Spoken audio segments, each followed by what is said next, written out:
और पुतिन के Belarus plan को हरी झंडी। यूक्रेन के खिलाफ रूस का उत्तरी मोर्चा खुला। बेलारूस से यूक्रेन में रूसी सैनिक घुसे। रूस के टैंक गाड़ियों पर ओ का निशान। बेलारूस से हमले को रूस का ऑपरेशन ओ कहा जा रहा है। 31 दिसंबर तक डोनेस्क पर रूस का झंडा लहराने का प्रण। रूस बेलारूस के बीच मजबूत दोस्ती। बेलारूस में रूस के परमाणु हथियार तैनात है।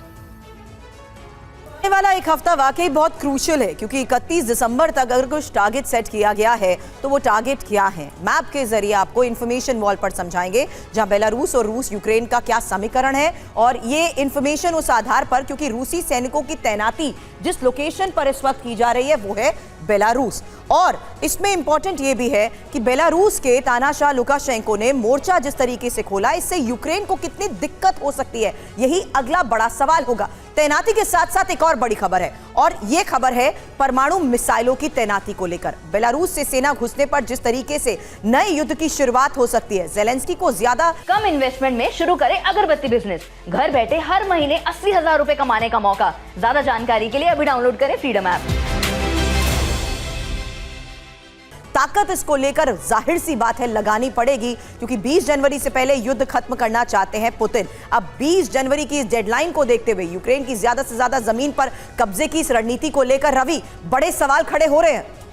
बिल्कुल, और देखिए यूक्रेन की ज्यादा से ज्यादा जमीन पर कब्जे की रणनीति भी इसलिए है कि कल को अगर नेगोशिएशन टेबल पर बैठना पड़े तो इसमें रूस का पलड़ा भारी, और शुरू से ही रूस की ये रणनीति नजर आती रही है। और इस पर हम करेंगे बातचीत। हमारे साथ देखिए तमाम मेहमान इस वक्त स्टूडियो में मौजूद हैं।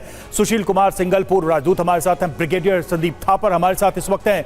रक्षा विशेषज्ञ और प्रोफेसर संजय भारद्वाज भी विदेश मामलों के जानकार स्टूडियो में इस वक्त मौजूद हैं। और हमारे दो सहयोगी भी हमारे साथ इस वक्त जुड़े हैं, मनीष और सुमित। सबसे पहले तो मनीष, आप ही से मैं सवाल कर रहा हूं ये जो ऑपरेशन बेलारूस के ग्राउंड से शुरू किया गया है, वाकई में ये कीव को कंट्रोल करने का कोई ब्लूप्रिंट है या फिर सिर्फ यूक्रेन की घेरेबंदी का काम है?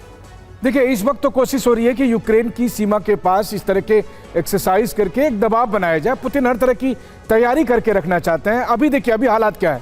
अभी हालात यह है कि यूक्रेन के राष्ट्रपति ज़ेलेंस्की एक ऑडिशन दे रहे हैं, एक नए किस्म का परफॉर्मेंस दिखाना चाहते हैं राष्ट्रपति ट्रंप को, कि अगर ट्रंप भी इजाज़त देंगे तो आगे भी उनका परफॉर्मेंस जारी रहेगा, और इसीलिए वो कहीं कुछ भी कर सकते हैं।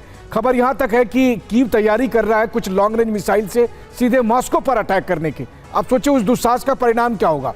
तो इस तरह का कुछ कोई दुस्साहस ना करे, ना यूक्रेन करे, ना उसके पीछे अमेरिका का बैक हो। इसके लिए लगातार पुतिन बेलारूस या दूसरे और तरीके से एक चेक करके रखना चाहते हैं। दूसरी बात यह है कि जब ट्रंप भी गद्दी पर आएंगे तो ट्रंप आज भले कह रहे हैं कि वो पुतिन से बात कर लेंगे, लेकिन ट्रंप भी कल के दिन में प्रायोरिटी शिफ्ट ना करे, इसके लिए भी पुतिन ये बताने की कोशिश कर रहे हैं कि अगर गद्दी पे बैठने के बाद आप देर करेंगे तो फिर कहीं देर ना हो जाए और उसका खामियाजा यूक्रेन को या फिर आपके नाटो समर्थित देशों को ना उठाना पड़े। लेकिन ये जो कब्जे की तैयारी पुतिन की है, ऐसा वाकई क्या यूक्रेन के लिए मुमकिन हो पाएगा? संजय भारद्वाज सर, 20 जनवरी की डेडलाइन आप रखकर बैठे हैं, आने वाला एक हफ्ता बेलारूस को देखते हुए कितना क्रूशियल? देखिए, दो तीन बातें जो मनीष जी ने कही वो आगे बढ़ाता हूं कि अभी तक बेलारूस जो था एक बफर स्टेट के रूप में था, और लेकिन उसको क्रिप्टो न्यूक्लियर कंट्री के रूप में रशिया उसका इस्तेमाल कर रहा था। दूसरा जो बफर स्टेट जो बनाने की प्रयास चल रहा है, जिसके लिए लड़ाई हो रही है, यूक्रेन था। लेकिन जिस तरीके से बेलारूस को ले आए तो मान के चलिए कि जो नाटो का एक्सपेंशन है, चाहे वो एस्टोनिया है, स्वीडन, फिनलैंड है, जितने भी कंट्री, पोलैंड है, ये सारे कंट्रीज बेलारूस से और यूक्रेन से इनकी सीमाएं हैं।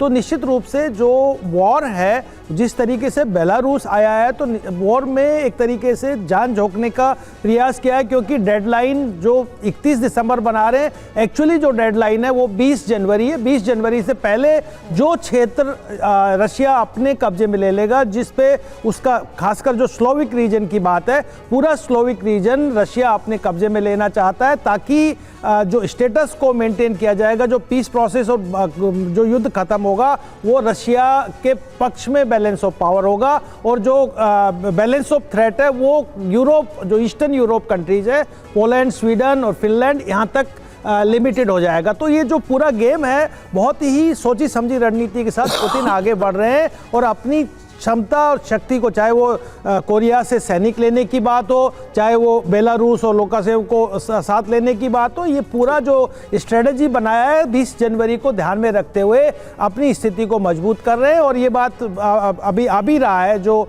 इलेक्ट प्रेसिडेंट है उन्होंने बात कही भी है, जो क्षेत्र आज के दिन रशिया के पास में है, यूक्रेन के, कि एक तरीके से वहाँ पे समझौता होने की पूरी गुंजाइश है।